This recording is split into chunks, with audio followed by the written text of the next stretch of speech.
What is up, everybody, and welcome back to another Roblox Studio tutorial. In this tutorial, I'm going to be teaching you guys how to organize your scripts in your Roblox game. This tutorial was recommended by this comment right here. So if there are any tutorials that you would like to see, please let me know in the comments and I just might make it. But now, without further ado, let's get into this tutorial. So this video is going to be relatively short.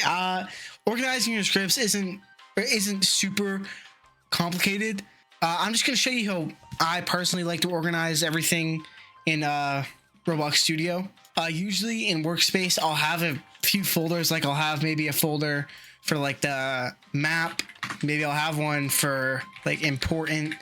And this maybe would be like where I held like in the round system, I had like game running and I had like a round timer.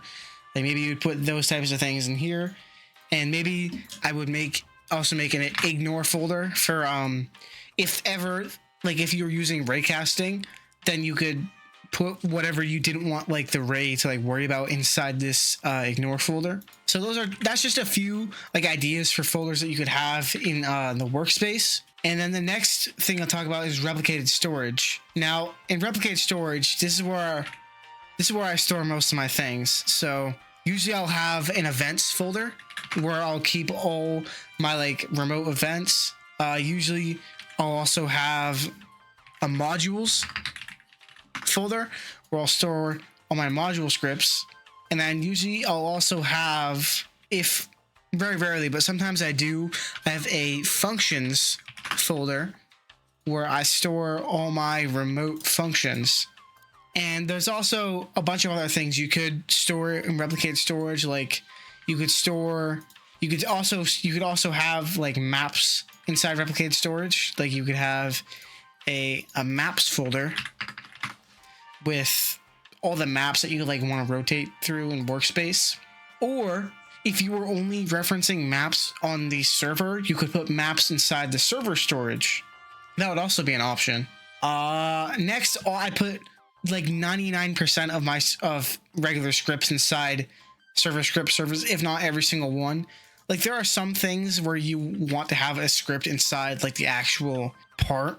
Like sometimes like proximity prompts could be kind of confusing, so you put a script inside the actual proximity prompt. But most of the time, all your regular scripts are going to be inside server script service. And if you have a bunch of scripts inside server script service, you could even add a folder in to try and organize it by like what the things did.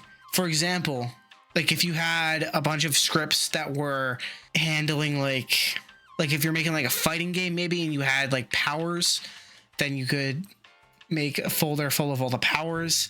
And maybe you could also have a folder full of like all the like other things. You could call that like utilities. This could be like maybe inventory, like round system, like whatever you were doing in your game. This is just like an example of what you could do. But yeah, I would put all my regular scripts inside server script service.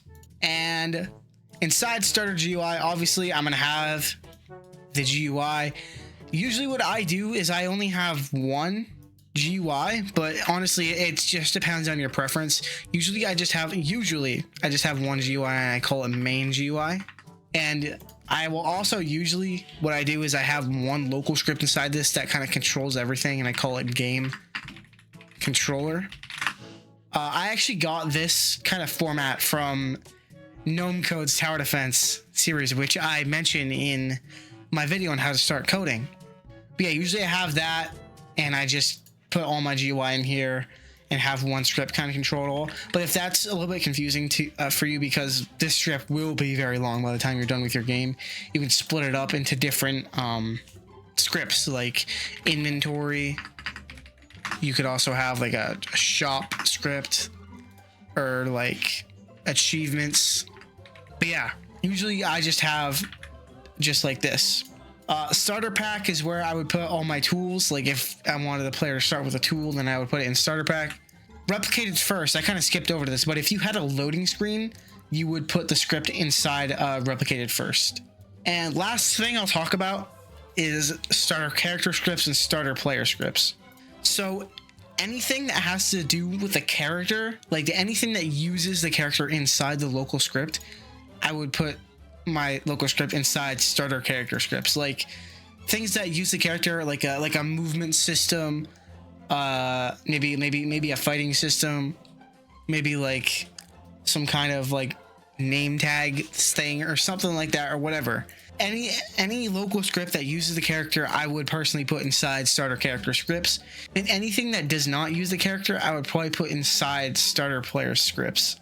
Like if you were just gonna like set something up like once and not really worry about it again, I would probably just go with local script inside starter player scripts.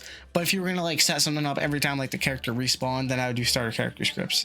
Yeah, no, I would not really use the character inside starter player scripts, because every single time the character dies, you'll have to like re-get the variable, and it's a whole hassle. And yeah, I wouldn't use the character in starter player scripts.